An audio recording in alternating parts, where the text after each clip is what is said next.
Hello friends, welcome to Kuldeep education point. तो friends, ये हमारे आधुनिक भारत के इतिहास की मतलब मॉडर्न हिस्ट्री की क्लास 9 है। और आज इस क्लास में जो हमारा टॉपिक चल रहा है भक्ति आंदोलन, उसको आज हम कंटिन्यू करेंगे। हमने अपनी प्रीवियस क्लास में वल्लभाचार्य जी, तुलसीदास जी, मीराबाई जी, नामदेव जो एक महाराष्ट्र संत थे उनके बारे में पढ़ा था। और हमने जो महाराष्ट्र संत थे जैसे नामदेव जी, ज्ञानेश्वर जी, तुकाराम जी, एकनाथ और रामदास, इनके बारे में पढ़ा था। तो आज जो महाराष्ट्र संत हैं उनको हम कंटिन्यू करेंगे। भक्ति आंदोलन के बाद महाराष्ट्र में भी भक्ति आंदोलन की एक शाखा के रूप में महाराष्ट्र धर्म वैष्णववादी भक्ति परंपरा से, मतलब कि महाराष्ट्र धर्म वैष्णववादी भक्ति परंपरा से निकली मध्यकालीन भक्ति आंदोलन की एक शाखा थी। भक्ति आंदोलन जो दक्षिण भारत में शंकराचार्य जी के द्वारा शुरू किया गया था, भक्ति आंदोलन की ही एक शाखा थी जो महाराष्ट्र धर्म वैष्णववादी थी। और इसी महाराष्ट्र धर्म वैष्णववादी के ही संत थे जो अभी हमने आपको बताया है। तो इस धर्म के जो मुख्य देवता थे वो थे विठोबा, और विठोबा को हम विठल भी कहते हैं। ये भगवान कृष्ण के एक अवतार थे, वह भगवान कृष्ण का एक रूप था। नेक्स्ट पॉइंट आता है कि महाराष्ट्र धर्म वैष्णववादी जो धर्म शाखा थी, इसको पंढरपुर आंदोलन के नाम से भी जाना जाता है। जिस प्रकार से भक्ति आंदोलन दक्षिण भारत में थी, उसी प्रकार से महाराष्ट्र में जो शाखा थी उसको पंढरपुर आंदोलन के नाम से भी जाना जाता है। नेक्स्ट पॉइंट है हमारा कि यह आंदोलन, पंढरपुर आंदोलन, दो संप्रदायों धरकरी व बरकरी में विभक्त था। धरकरी संप्रदाय जो था उसकी जो स्थापना की गई थी, वो मतलब स्थापना करने में जो बहुत ही महत्वपूर्ण भूमिका निभाई थी वो रामदास जी ने निभाई थी। और बरकरी संप्रदाय जो था, इसके जो प्रमुख संत थे वो थे हमारे ज्ञानेश्वर जी, नामदेव जी, तुकाराम और एकनाथ जी। नेक्स्ट पॉइंट आता है हमारा, पहले जो हमने जो महाराष्ट्र संत थे नामदेव, इनको हमने अपनी प्रीवियस क्लास में पढ़ा था। और आज इसमें जो हमारे संत हैं ज्ञानेश्वर जी, इनको आज हम स्टार्ट करेंगे। ज्ञानेश्वर जी जिनका जन्म 1211 ईस्वी में व इनकी मृत्यु 1296 ईस्वी में हुई थी। पहला पॉइंट है हमारा कि ज्ञानेश्वर जी ने श्रीमद् भगवद गीता का मराठी जो हमारी गीता थी, जिसे हिंदुओं की बाइबल भी कहा जाता है, स्मिथ के द्वारा, स्मिथ ने जो इतिहासकार है उसने मंद भगवद गीता को हिंदुओं की बाइबल भी कहा है। तो मंद भगवद गीता को मराठी में इसका रूपांतर किया था भावार्थ दीपिका के नाम से, और यह रूपांतर ज्ञानेश्वर जी ने किया था। नेक्स्ट पॉइंट आता है हमारा कि ज्ञानेश्वर जी महाराष्ट्र के रहस्यवादी संप्रदाय का संस्थापक कहे जाते हैं। नेक्स्ट पॉइंट है कि संत ज्ञानेश्वर जी ने ज्ञानेश्वरी की रचना की थी।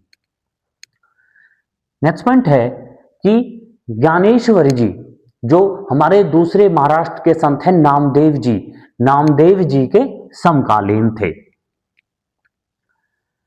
ज्ञानेश्वर जी ने ही सांप सीढ़ी जो खेल है, सांप सीढ़ी खेल की उत्पत्ति की थी। नेक्स्ट पॉइंट है कि ज्ञानेश्वर जी अमृतानुभव व चंग प्रशस्ति की भी रचना की थी। मतलब कि ज्ञानेश्वर जी ने ही अमृतानुभव व चंग प्रशस्ति की रचना की थी। नेक्स्ट पॉइंट आता है हमें हमारा कि ज्ञानेश्वर जी गुरु गोरखनाथ, जिन्होंने नाथ संप्रदाय की स्थापना की थी, तो गुरु गोरखनाथ की नाथ योगी शिष्य परंपरा में सम्मिलित किए गए थे। तो क्वेश्चन ये आ जाती कि वह कौन से महाराष्ट्र संत हैं जो नाथ योगी शिष्य परंपरा में सम्मिलित हुए थे? तो वो हैं हमारे ज्ञानेश्वर जी। नेक्स्ट पॉइंट आता है कि महाराष्ट्र में भक्ति संप्रदाय इनकी शिक्षाओं से फैला था। जो महाराष्ट्र में जो भक्ति आंदोलन या जो भक्ति का रूप फैला था वो ज्ञानेश्वर जी का उसमें बहुत ही ज्यादा महत्वपूर्ण योगदान रहा था। तो हमारे जो अगले संत आते हैं महाराष्ट्र के वो हैं हमारे एकनाथ जी। और एकनाथ जी का जो जन्म हुआ था वो 1538 ईस्वी में हुआ था और इनकी मृत्यु 1599 ईस्वी में हुई थी। नेक्स्ट पॉइंट है हमारा कि एकनाथ जी का जन्म 1538 ईस्वी में औरंगाबाद के पैठन में हुआ था। नेक्स्ट पॉइंट है हमारा कि एकनाथ जी ने कीर्तन गायन को लोकप्रिय बनाया था। एकनाथ जी की जो प्रमुख रचनाएं हैं जैसे भावार्थ रामायण, शक्तिमणि स्वयंवर, गोलना और भरुद, तो ये हैं हमारी कुछ रचनाएं जो एकनाथ जी ने इनकी रचना की थी। हमारे जो अगले महाराष्ट्र संत आते हैं वो हैं हमारे तुकाराम जी।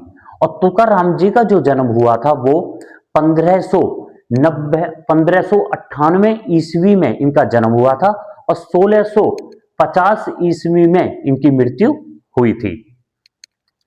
तुकाराम जी का जो जन्म हुआ था वो शूद्र वर्ण में हुआ था। जो हमारे सबसे पहले जो वर्ण का उल्लेख मिलता है वो मिलता है हमारा ऋग्वेद, जो सबसे प्राचीन वेद है उसके 10वें मंडल में। 10वें मंडल में 4 वर्णों का उल्लेख मिलता है जो हैं हमारे ब्राह्मण वर्ण, क्षत्रिय वर्ण, शूद्र वर्ण और वैश्य वर्ण। तो सबसे जो शूद्र वर्ण है, शूद्र वर्ण से ही संबंधित थे हमारे तुकाराम जी।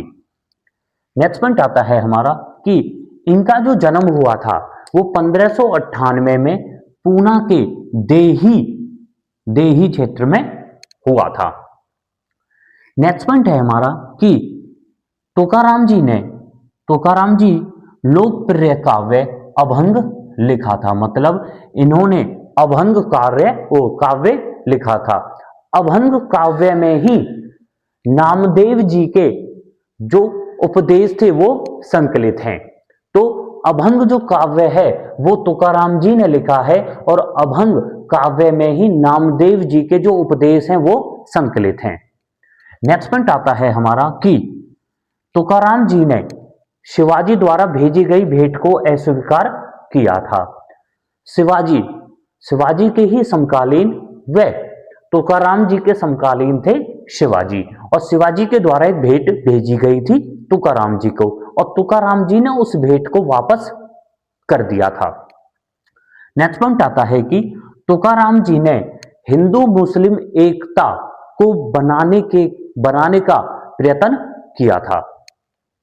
नेक्स्ट पॉइंट है हमारा कि तुकाराम जी ने बरकरी संप्रदाय की स्थापना की थी। बरकरी संप्रदाय जिसके प्रमुख संत हैं तुकाराम जी, ज्ञानेश्वर जी और नामदेव जी और एकनाथ जी।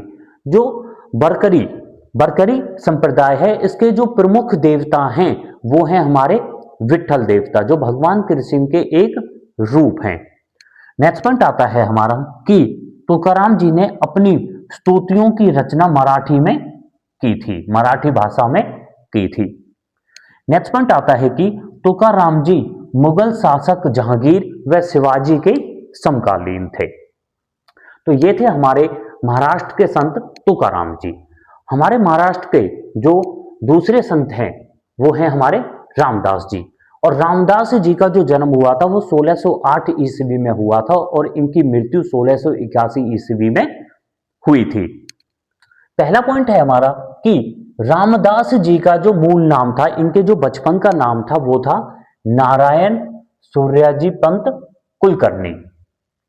नेक्स्ट पॉइंट है हमारा कि शिवाजी जो एक मराठा शासक थे, तो शिवाजी के जो समकालीन थे वो तुकाराम जी थे और रामदास जी थे। परंतु रामदास जी को अपना आध्यात्मिक गुरु बनाया था शिवाजी ने। तो रामदास जी शिवाजी के आध्यात्मिक गुरु थे। नेक्स्ट पॉइंट आता है हमारा कि रामदास जी ने परकार्थ संप्रदाय की स्थापना की थी। नेक्स्ट पॉइंट है कि रामदास जी ने महाराष्ट्र धर्म को, जो हमने अभी देखा था कि जो भक्ति आंदोलन था उसकी एक शाखा थी, पंढरपुर आंदोलन के नाम से वो जानी जाती थी, और जो महाराष्ट्र में धर्म बढ़ रहा था उसे महाराष्ट्र धर्म को राजनीतिक रूप दिया था रामदास जी ने। नेक्स्ट पॉइंट आता है कि रामदास जी के द्वारा कुछ रचनाएं रचित की गई थी, कुछ ग्रंथों की रचना की गई थी, जैसे दासबोध व आनंद भुवन। नेक्स्ट पॉइंट है हमारा कि रामदास जी को धरकरी संप्रदाय का प्रमुख संत माना जाता है। नेक्स्ट पॉइंट है कि रामदास जी की जो स्तुतियां हैं वो गुरु ग्रंथ साहिब में संकलित हैं। गुरु ग्रंथ साहिब जो सिख धर्म की सबसे पवित्र ग्रंथ मानी जाती है, और गुरु गोविंद जी के बाद जो सिख धर्म में 11वीं गुरु के रूप में मानी जाती है, और इस ग्रंथ का आदि ग्रंथ भी इसको कहा जाता है। और इस ग्रंथ की जो रचना की थी वो अर्जुन देव जी ने 1604 ईस्वी में की थी। और इस ग्रंथ में सिख धर्म के जो 10 गुरु हैं, उन 10 गुरुओं की जो शिक्षा व उपदेश हैं वो संकलित हैं। तो ये थे हमारे महाराष्ट्र के संत। उसके बाद आता है हमारा कि जो हमारे अनेक संत थे, आलवार संत व नैनार संत। आलवार संत जो भगवान विष्णु के जो अवतार थे उनकी पूजा करते थे, और उनका मानना था कि भगवान विष्णु की पूजा करने से ही मोक्ष प्राप्त होगा। दूसरे जो संत थे वो थे आलवार, और आलवारों की जो संख्या थी वो थी 63। और आलवार संतों का यह मानना था कि भगवान शिव के जो अवतार हैं उनकी पूजा करने से ही मोक्ष प्राप्त होगा। तो जो हमारे संत हैं, संतों के द्वारा कुछ संप्रदाय की स्थापना की गई थी। तो सबसे पहले जो संत हैं, हमने अपने जितने भी संत किए हैं उनमें हमने उनके संप्रदाय, उन्होंने कौन कौन से संप्रदाय की स्थापना की थी वो भी हमने पढ़ा था। तो ऐसे हमारे 22 से 25 ऐसे संतों के संप्रदाय हैं जिन्हें हम देखेंगे। सबसे पहले जो संत हैं वो हैं हमारे रामानुजाचार्य जी, और रामानुजाचार्य जी ने श्री संप्रदाय की स्थापना की थी। दूसरे आते हैं हमारे माधवाचार्य जी, और माधवाचार्य जी ने ब्रह्म संप्रदाय की स्थापना की थी। तीसरे आते हैं हमारे वल्लभाचार्य जी, और वल्लभाचार्य जी ने रुद्र संप्रदाय की स्थापना की थी। चौथे आते हैं हमारे संत लाल दास, और संत लाल दास जी ने लाल पंथ की स्थापना की थी। पांचवें आते हैं हमारे गोविंद प्रभु जी, और गोविंद प्रभु जी ने महानुभाव पंथ की स्थापना की थी। छठे आते हैं हमारे जो हमने अभी पढ़े हैं महाराष्ट्र के जो संत हैं, एकनाथ, तुकाराम जी, ज्ञानदेव जी, नामदेव जी, इन सब ने मिलकर बरकरी संप्रदाय की स्थापना की थी। परंतु जो स्थापना के जो संस्थापक माने जाते हैं वो हैं तुकाराम जी। सातवें हैं हमारे रामदास जी, रामदास बोध, क्योंकि इन्होंने दासबोध रचना की स्थापना की, वो दासबोध रचना लिखी थी। तो रामदास बोध जी ने धरकरी व परकार्थ संप्रदाय की स्थापना की थी। धरकरी जो संप्रदाय था, धरकरी संप्रदाय की स्थापना करने में इन्होंने बहुत महत्वपूर्ण भूमिका निभाई थी। आठवें आते हैं हमारे शंकर देव जी, और शंकर देव जी ने महापुरुषीय संप्रदाय की स्थापना की थी। नौवें आते हैं हमारे निम्बार्क जी, और निम्बार्क जी ने सनक संप्रदाय की स्थापना की थी। हमारे अगले गुरु हैं स्वामी हरिदास जी, और स्वामी हरिदास जी का जो संप्रदाय है वो है सुखी संप्रदाय। अगले गुरु हैं हमारे जगजीवन साहब जी, और जगजीवन साहब जी ने सतनामी संप्रदाय की स्थापना की थी। फिर आते हैं हमारे चंडीदास जी, और चंडीदास जी ने बाउल संप्रदाय की स्थापना की थी। फिर आते हैं हमारे पुरंदरदास जी, और पुरंदरदास जी ने दासकूट संप्रदाय की स्थापना की थी। फिर आते हैं हमारे नित्यानंद गोस्वामी जी, और नित्यानंद गोस्वामी जी ने चैतन्य पंथ संप्रदाय की स्थापना की थी। फिर आते हैं हमारे गुरु नानक जी, और गुरु नानक जी ने सिख संप्रदाय की स्थापना की थी, और ये सिख धर्म के पहले गुरु थे। सिख धर्म में टोटल 10 गुरु रहे हैं। पहले गुरु थे गुरु नानक जी, और 10वें गुरु थे गुरु गोविंद सिंह जी। फिर आते हैं हमारे दादू दयाल जी, और दादू दयाल जी ने दादूपंथी व निपक्ष संप्रदाय की स्थापना की थी। फिर आते हैं हमारे हित हरिवंश जी, और हित हरिवंश जी ने राधा वल्लभ संप्रदाय की स्थापना की थी। फिर आते हैं हमारे रामानंद जी, और रामानंद जी ने रामवत संप्रदाय की स्थापना की थी।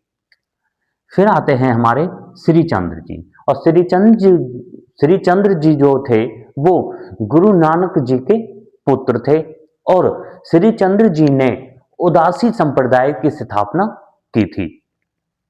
फिर आते हैं हमारे जयनाथ जी, और जयनाथ जी ने विश्नोई संप्रदाय की स्थापना की थी राजस्थान में। फिर आते हैं हमारे निरंजन जी, और निरंजन जी ने कनी रंजनी संप्रदाय की स्थापना की थी। तो ये थे हमारे संत जो आलवार व नैनार संत थे, और उन संतों के द्वारा स्थापित किए गए संप्रदाय। फिर आता है हमारे अगले गुरु जो हैं हमारे निम्बकाचार्य जी, और निम्बकाचार्य जी जो संत थे वो 12वीं शताब्दी के संत थे। पहला पॉइंट है हमारा कि निम्बकाचार्य जी सगुण भक्ति के समर्थक थे। नेक्स्ट पॉइंट है कि निम्बकाचार्य जी ने भगवान कृष्ण को भगवान शिव का अवतार माना था। भगवान कृष्ण जी जो भगवान विष्णु के अवतार थे, और भगवान विष्णु की पूजा करने वाले संतों को आलवार संत कहते थे, परंतु निम्बार्काचार्य जी ने भगवान कृष्ण को भगवान शिव का अवतार माना था। नेक्स्ट पॉइंट है हमारा कि इन्होंने द्वैतवाद व अद्वैतवाद दोनों सिद्धांतों को अपने मत में शामिल किया था। दोबारा से देखिए कि निम्बार्काचार्य जी ने द्वैतवाद व अद्वैतवाद दोनों सिद्धांतों को अपने मत में शामिल किया था। इसी वजह से इनके दर्शन को द्वैताद्वैतवाद भी कहा जाता है। और द्वैताद्वैतवाद का मतलब होता है कि ईश्वर, जगत, आत्मा भिन्न है फिर भी एक है। नेक्स्ट पॉइंट आता है हमारा कि निम्बार्काचार्य जी के द्वारा सनक व संकादी संप्रदाय की स्थापना की गई थी। इसको निम्बार्क संप्रदाय भी कहा जाता है। तो निम्बार्काचार्य जी के द्वारा सनक व संकादी संप्रदाय की स्थापना की गई थी, और इस संप्रदाय का मूल अर्थ था राधा कृष्ण की उपासना करना। नेक्स्ट पॉइंट आता है हमारा कि निम्बार्काचार्य जी को सुदर्शन चक्र का अवतार माना जाता है। नेक्स्ट पॉइंट है कि इनका जन्म 1165 ईस्वी में मद्रास में हुआ था। इसी वजह से इन्हें 12वीं शताब्दी का संत कहा जाता है। नेक्स्ट पॉइंट है कि निम्बार्काचार्य जी के गुरु का नाम था नारद मुनि। नेक्स्ट पॉइंट है हमारा कि इनके बचपन का नाम था भास्कर। नेक्स्ट पॉइंट है कि राजस्थान में इस संप्रदाय के जो मंदिर हैं, मतलब कि राजस्थान में निम्बार्काचार्य जी से संबंधित या निम्बकाचार्य जी का जो संप्रदाय है उससे संबंधित जो मंदिर हैं उन मंदिरों को राजस्थान में गोपाल द्वारे भी कहा जाता है। नेक्स्ट पॉइंट है हमारा कि निम्बार्क संप्रदाय का पुनर्गठन उत्तर भारत में, जो निम्बकाचार्य जी का संप्रदाय था, इस संप्रदाय को उत्तर भारत में और उत्तर भारत में भी वृंदावन में दोबारा से इसका पुनर्गठन करवाया गया था हरिव्यास देव जी के द्वारा। दोबारा से देखिए कि जो संप्रदाय निम्बकाचार्य जी का था 12वीं शताब्दी में इन्होंने स्थापना करी थी, तो इस संप्रदाय का दोबारा से पुनर्गठन करवाया गया था उत्तर भारत में, और उत्तर भारत में भी वृंदावन में करवाया गया था, उत्तर प्रदेश में करवाया गया था, और इसका जो पुनर्गठन करवाया था वो हरिव्यास देव जी ने करवाया था। उसके बाद आते हैं, तो ये थी हमारे निम्बकाचार्य जी के बारे में जानकारी। जो हमारे अगले संत हैं वो हैं हमारे, जिन्हें हम सेन व आसानंद संत कहते हैं। और ये सेन जो संत थे वो नाई जाति से संबंधित थे। फिर आते हैं हमारे अगले संत जो हैं हमारे सहाना जी, और सहाना जी जो संत थे वो कसाई जाति से थे। और ये जो संत थे वो रामानंद जी के संत थे, जिनके 12 शिष्य थे, अलग अलग जाति से थे, क्योंकि इन्होंने सभी वर्ण के जो लोग थे उनको शिक्षा दी थी। इन्होंने जाति के आधार पर कोई भी भेदभाव नहीं किया था। जो हमारे नेक्स्ट संत हैं, जो हमारे अगले संत हैं, वो हैं हमारे कृष्णदास पेहारी जी। और कृष्णदास पेहारी जी का जो जन्म हुआ था वो 1542 ईस्वी में हुआ था। कृष्णदास जी के जो गुरु थे उनका नाम था अनंतानंद जी। अनंतानंद जी इनके गुरु का नाम था। और कृष्णदास जी के द्वारा जयपुर में गलता तीर्थ की स्थापना की गई थी। और गलता तीर्थ को एक अन्य नाम से जाना जाता है जो है हमारा मंकी वैली। तो गलता तीर्थ की स्थापना की गई थी कृष्णदास जी के जो द्वारा, और ये गलता तीर्थ आगे चलकर रामानंद जी का सबसे प्रमुख पीठ बना था।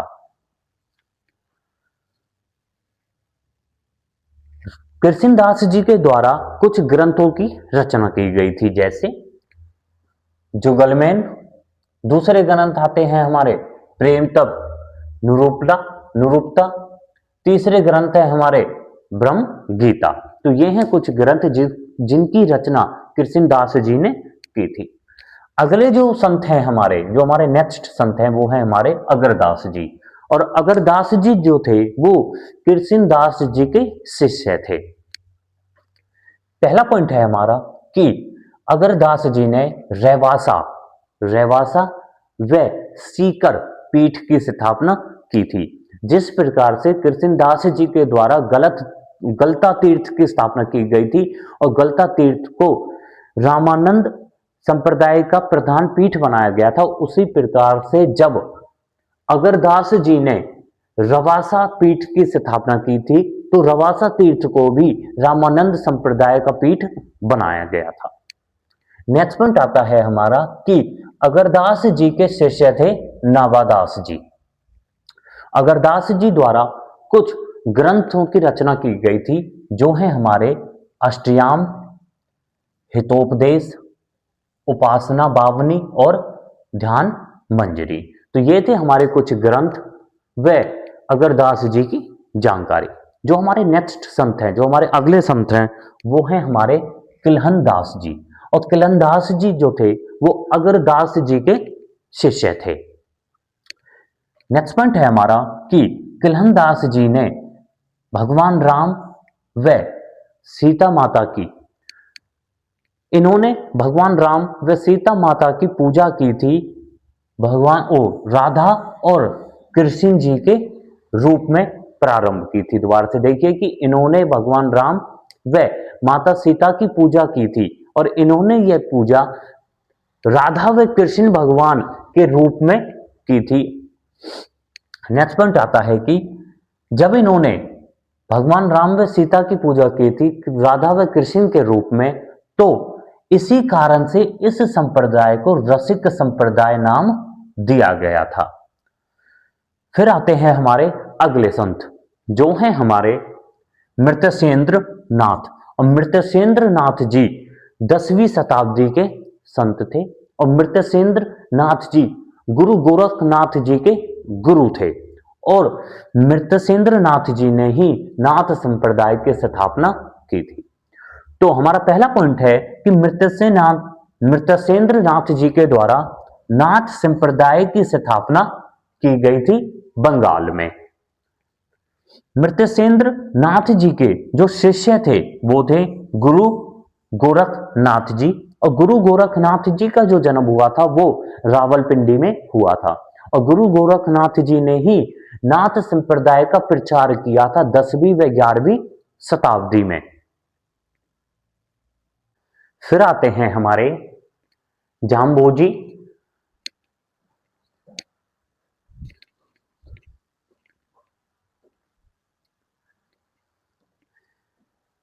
फिर आते हैं हमारे जाम्भोजी व जाम्भेश्वर जी संत, और इनका जन्म 1451 में नागौर राजस्थान में हुआ था। पहला पॉइंट आता है हमारा कि जाम्भोजी के जो गुरु थे वो थे गुरु गोरखनाथ जी, जिन्होंने नाथ संप्रदाय का प्रचार 10वीं व 11वीं शताब्दी में किया था। नेक्स्ट पॉइंट आता है हमारा कि 1485 ईस्वी में बिश्नोई संप्रदाय की स्थापना की थी। तो बिश्नोई संप्रदाय की स्थापना जाम्बोजी के द्वारा 1485 ईस्वी में हुई थी, और इसकी स्थापना, इस संप्रदाय की स्थापना धोरा स्थान पर जो बीकानेर में है वहां पर हुई थी। और बिश्नोई संप्रदाय में कुल 29 नियम हैं। नेक्स्ट पॉइंट आता है हमारा कि जाम्बोजी जी ने अज्ञानुवर्ती संप्रदाय को बिश्नोई संप्रदाय में दीक्षित किया था। मतलब कि एक अन्य संप्रदाय था जो था आज्ञानुवर्ती संप्रदाय, और आज्ञानुवर्ती संप्रदाय को इन्होंने, जो इनका अपना संप्रदाय था बिश्नोई संप्रदाय में दीक्षित किया था। नेक्स्ट पॉइंट आता है हमारा कि बिश्नोई संप्रदाय के जो उपदेश हैं, और वो जो उपदेश जिस स्थल पर दिए जाते हैं उस स्थल को साथरी कहते हैं। नेक्स्ट पॉइंट है हमारा कि जाम्बोजी जी के जो प्रथम शिष्य थे वो थे हमारे फूलहोजी पवार प्रथम शिष्य बने थे। नेक्स्ट पॉइंट आता है हमारा कि जाम्बोजी जी निर्गुण भक्ति में विश्वास किया करते थे, या निर्गुण भक्ति के वो संत थे। नेक्स्ट पॉइंट आता है कि जब जाम्बोजी जी का निधन हो जाता है 1536 में बीकानेर में, जब इनका निधन हो जाता है तो बिश्नोई संप्रदाय के जो अगले संत बनते हैं वो संत हैं हमारे वीलहोजी अगले संत बनते हैं जब जाम्बोजी जी का निधन हो जाता है 1536 बीकानेर में। तो ये थे हमारे जाम्बोजी जी के बारे में जिन्होंने बिश्नोई संप्रदाय की स्थापना की थी।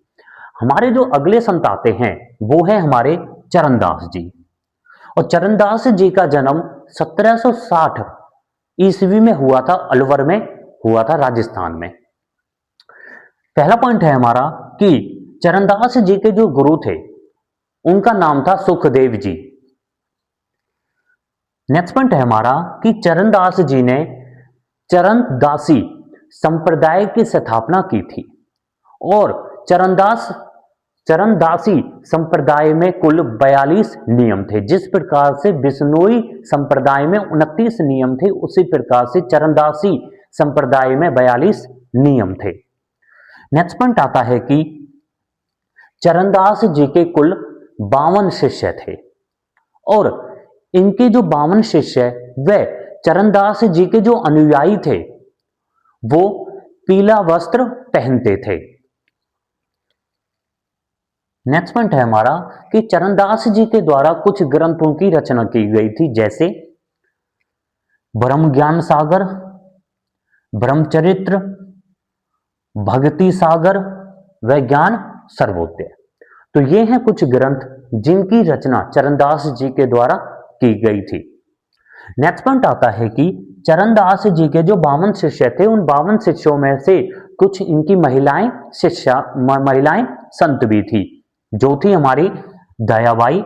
दयाबाई इनकी महिला संत थी और दयाबाई के द्वारा ग्रंथ लिखे गए थे, जो थे विनय मालिका व दयाबोध ग्रंथ। जैसे इनकी महिला संत हैं दयाबाई, वैसे ही इनकी एक और महिला संत थी, जो थी सहजोबाई। और सहजोबाई को मृत्यस्य की मीरा भी कहा जाता है, क्योंकि सहजोबाई भगवान कृष्ण की उपासना किया करती थी, जैसे मीराबाई जी भगवान कृष्ण की उपासना किया करती थी।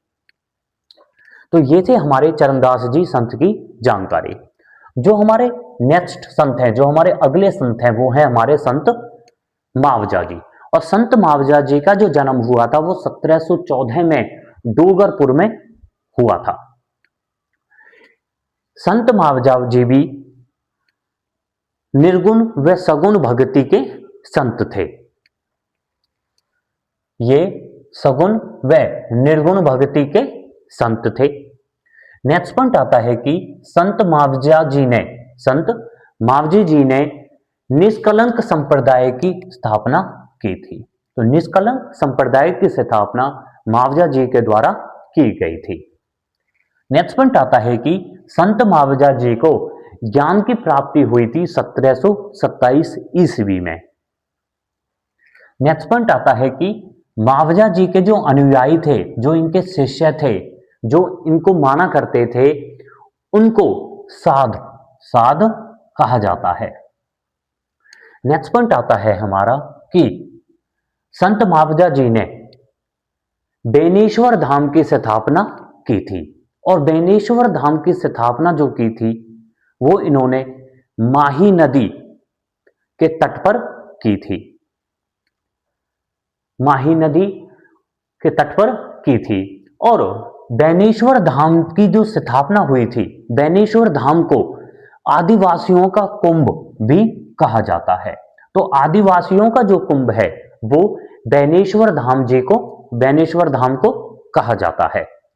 नेक्स्ट पॉइंट आता है हमारा कि मावजी की जो वानियां हैं, मावजी की जो वानियों को चोपड़ा भी कहा जाता है। नेक्स्ट पॉइंट है कि मावजी जी ने अछूतों के लिए लसोड़िया आंदोलन चलाया था। अछूत जो हमारे संविधान के अनुच्छेद 17 में है, अस्पष्टता का अंत मतलब छुआछूत का अंत, अनटचेबिलिटी जिसे हम कहते हैं, तो उसके लिए मावजा जी ने लसोड़िया आंदोलन चलाया था। क्वेश्चन ये भी आ सकता है कि लसोड़िया आंदोलन किससे संबंधित था? तो लसोड़िया आंदोलन अछूतों से संबंधित था।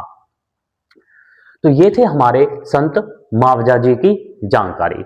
हमारे जो अगले संत आते हैं वो हैं हमारे हरिदास जी। और हरिदास जी भी सगुण व निर्गुण भक्ति के संत थे। हरिदास जी का जो जन्म हुआ था वो 1452 में नागौर राजस्थान में हुआ था। पहला पॉइंट है हमारा कि हरिदास जी ने निरंजनी व निराला संप्रदाय की स्थापना की थी। इनका जन्म तो हुआ था नागौर में राजस्थान में, परंतु इनका जो संप्रदाय था निरंजनी व निराला, ये निरंजनी और निराला जो संप्रदाय था ये सबसे ज्यादा जो प्रसिद्ध हुआ था वो हुआ था उड़ीसा में। नेक्स्ट पॉइंट आता है कि इनके संप्रदाय निरंजनी व निराला संप्रदाय की दो शाखाएं थी, जो थी हमारी निहंग व घरवारी। निहंग व घरवारी दो प्रमुख शाखाएं थी निरंजनी व निराला संप्रदाय की, जो प्रसिद्ध था उड़ीसा में और जिसकी स्थापना की थी हरिदास जी ने। हमारा नेक्स्ट पॉइंट है कि हरिदास जी को कलयुग का वाल्मीकि कहते हैं। कलयुग का वाल्मीकि इन्हें इस प्रकार से किया जाता है, इस प्रकार से कहा जाता है क्योंकि इन्होंने अपने प्रारंभिक जीवन में ये शुरुआत में लूटपाट किया करते थे, बाद में ये संत बन गए थे। जैसे वाल्मीकि जी भी अपने प्रारंभिक जीवन में लूटपाट किया करते थे, परंतु बाद में वो संत बन गए थे। नेक्स्ट पॉइंट है हमारा कि हरिदास जी को कलयुग का वाल्मीकि कहा जाता है, परंतु राजस्थान का वाल्मीकि कहा जाता है माघ को राजस्थान का वाल्मीकि कहा जाता है, जिन्होंने भीनमाल ग्रंथ की रचना की थी। दोबारा से देखिए कि हरिदास जी को कलयुग का वाल्मीकि कहा जाता है क्योंकि ये अपने प्रारंभिक जीवन में लूटपाट किया करते थे, बाद में ये संत बन गए थे, परंतु राजस्थान का वाल्मीकि कहा जाता है माघ को, और माघ ने ही भीनमाल ग्रंथ की रचना की थी। हरिदास जी के जो गुरु थे, हरिदास जी के गुरु के नाम है हडबू जी साखला। हडबू जी साखला इनके गुरु का नाम है। नेक्स्ट पॉइंट आता है हमारा कि हरिदास जी के कुल 52 शिष्य थे। तो ये थी हमारे हरिदास जी के बारे में जानकारी। जो हमारे नेक्स्ट संत आते हैं वो हैं हमारे रामचरण जी। और रामचरण जी का जो जन्म हुआ था वो 1720 ईस्वी में टोंक में हुआ था। रामचरण जी सगुण व निर्गुण भक्ति के संत थे। नेक्स्ट पॉइंट आता है कि रामचरण जी के गुरु का नाम था कृपाराम। इनके गुरु का नाम था कृपाराम। नेक्स्ट पॉइंट आता है कि रामचरण जी के बचपन का नाम था राम किशन। नेक्स्ट पॉइंट है कि रामचरण जी ने राम स्नेही संप्रदाय की स्थापना की थी। राम स्नेही संप्रदाय की स्थापना की गई थी रामचरण जी के द्वारा। और जो रामचरण जी के जो गीत हैं, जो इनकी कविताएं हैं, उनका जो संग्रह किया गया था, उनके संग्रह को आना भाई वायवैनी भी कहा जाता है। तो ये थे हमारे रामचरण जी संत की जानकारी। हमारे जो अगले संत आते हैं वो हैं हमारे मलुकदास जी। और मलुकदास जी का जन्म 1574 ईस्वी में इलाहाबाद व जिसका आधुनिक नाम है प्रयाग, उत्तर प्रदेश में हुआ था। और मलुकदास जी निर्गुण भक्ति के संत थे। नेक्स्ट पॉइंट है हमारा कि मलुकदास जी के गुरु का नाम था पुरुषोत्तम व कबीर। नेक्स्ट पॉइंट है कि मलुकदास जी ने आलसिया संप्रदाय की स्थापना की थी। आलसिया संप्रदाय की स्थापना की गई थी मलुकदास जी के द्वारा। नेक्स्ट पॉइंट है हमारा कि मलुकदास जी ने कुछ ग्रंथों की रचना की थी। जैसे पहले ग्रंथ है हमारे भगत बछावली ग्रंथ। दूसरे ग्रंथ है हमारे विभव विभूति। तीसरे ग्रंथ है हमारे ज्ञान बोध। तो ये हैं हमारे कुछ ग्रंथ जो मलुकदास जी ने जिनकी रचना की थी। मलुकदास जी का जो निधन होता है वो 1682 ईस्वी में होता है। हमारे जो अगले संत आते हैं, जो हमारे नेक्स्ट संत हैं, वो है हमारे प्राणनाथ जी। और प्राणनाथ जी का जो जन्म हुआ था वो गुजरात में हुआ था। और नेक्स्ट पॉइंट है हमारा कि और इनका जब जन्म गुजरात में हुआ था तो गुजरात में ही इन्होंने परनामी संप्रदाय की स्थापना की थी। परनामी संप्रदाय की जो स्थापना की थी वो प्राणनाथ जी ने की थी। नेक्स्ट पॉइंट है हमारा कि प्राणनाथ जी के जो उपदेश थे, इनकी जो शिक्षाएं थी, प्राणनाथ जी के जो उपदेश व इनकी जो शिक्षाएं थी वो कुंलजम स्वरूप में है। नेक्स्ट पॉइंट आता है कि प्राणनाथ जी के जो गुरु का नाम था वो था निजानंद। इनके गुरु का नाम था निजानंद जी। तो ये थे हमारे प्राणनाथ जी। हमारे जो अगले संत आते हैं, हमारे जो नेक्स्ट संत हैं वो हैं हमारे संत दास जी। और संत दास जी भी निर्गुण भक्ति के संत थे। पहला पॉइंट आता है कि संत दास जी ने गोदड़ संप्रदाय की स्थापना की थी। और संत दास जी ने भगवान राम के निर्गुण रूप की पूजा की थी। तो फ्रेंड्स, ये थी हमारे भक्ति आंदोलन की क्लास 9, जिसमें आज हमने अपने संतों के बारे में पढ़ा है। जो हमारी नेक्स्ट क्लास होगी वो भक्ति आंदोलन की हमारी लास्ट क्लास होगी, जिसमें हम जो हमारे कुछ संत रहते हैं उनके बारे में पढ़ेंगे। Thank you.